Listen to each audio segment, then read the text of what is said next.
Falegnameria Paludetto. Da più di 60 anni. Il legno su misura a casa tua.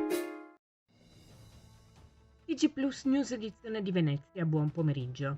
In apertura del nostro notiziario la cronaca. Ieri domenica 28 aprile giornata storica per la città lagunare con la visita a Venezia di Papa Francesco.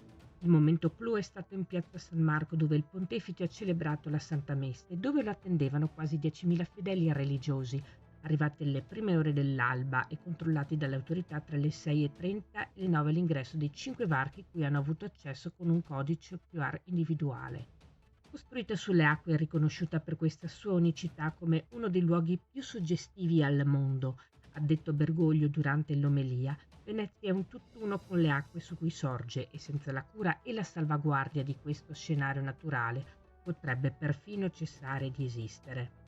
Non si sono registrate particolari criticità, grazie all'imponente sistema di presidio coordinato dalla Prefettura di Venezia, oggetto di numerosi comitati di ordine e sicurezza pubblica. Cambiamo argomento. Le Fiamme Gialle di Treviso hanno scoperto falsi contratti d'appalto per 18 milioni di euro al mercato agroalimentare di Padova, utilizzati per mascherare le esternalizzazioni di lavoratori impiegati nel carico e scarico di prodotti ortofrutticoli. Sono stati denunciati alla Procura della Repubblica di Padova 30 imprenditori. Le società sono state segnalate per responsabilità amministrativa dipendente da reato, poiché le violazioni tributarie erano a vantaggio dei loro amministratori. Sul piano amministrativo sono state irrogate sanzioni per 2,5 milioni di euro per la violazione della normativa in materia di lavoro.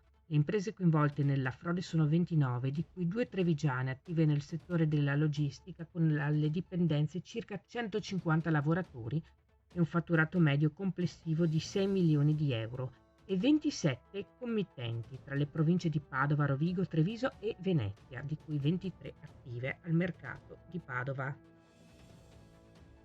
Ieri quarta giornata del contributo d'accesso a Venezia. Si sono registrati 16.038 paganti, in riduzione rispetto al picco di venerdì scorso di 23.600, numeri complessivamente ridotti confermati anche dalle celle telefoniche. I controlli svolti hanno verificato in totale 16.409 QR code senza rilevare particolari criticità.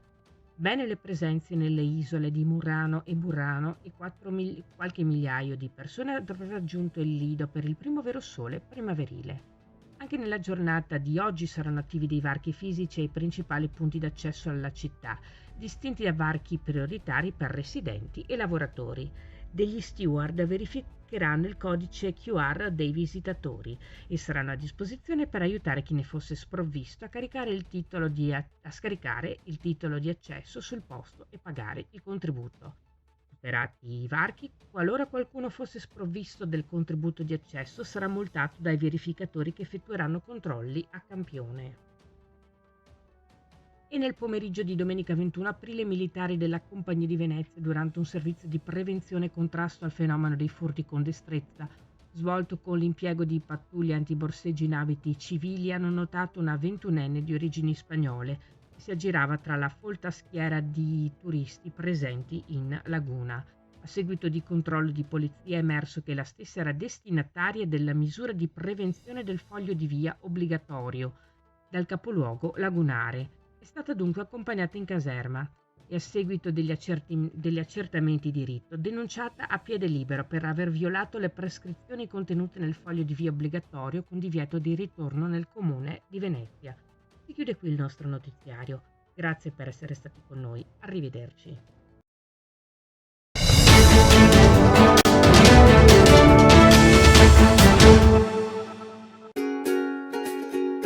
Falegnameria Paludetto.